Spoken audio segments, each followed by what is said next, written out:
Searching a missing person is about to become much faster and easier, thanks to Wingtra drones and AI-powered tools within Wingtra Cloud.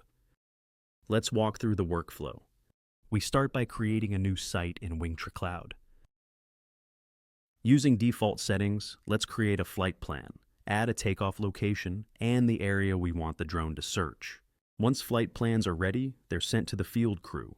The search team launches the Wingtra 1 drone, and the data is collected after landing. As the upload begins, AI algorithms immediately start processing each image. No photogrammetry or stitching needed. This drastically reduces time to results. For example, scanning 100 acres with the Wingtra takes around 10 minutes, and the processed results are ready in another 10 minutes after flight.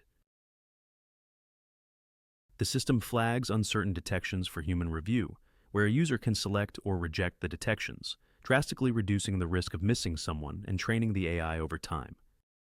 All detections appear on a map, with nearby sightings clearly shown. Reviewers can add a star to relevant detections to share these points of interest with the field teams. Coordination can happen directly in the tool, or data can be exported, like generating a link or QR code. Field crews can open these links on their phones or use the identified coordinates to deploy smaller drones for a close-up inspection. This reduces the need for personnel on the ground and the time needed to search an area, improving the operational efficiency. Scan the QR code to explore the results yourself.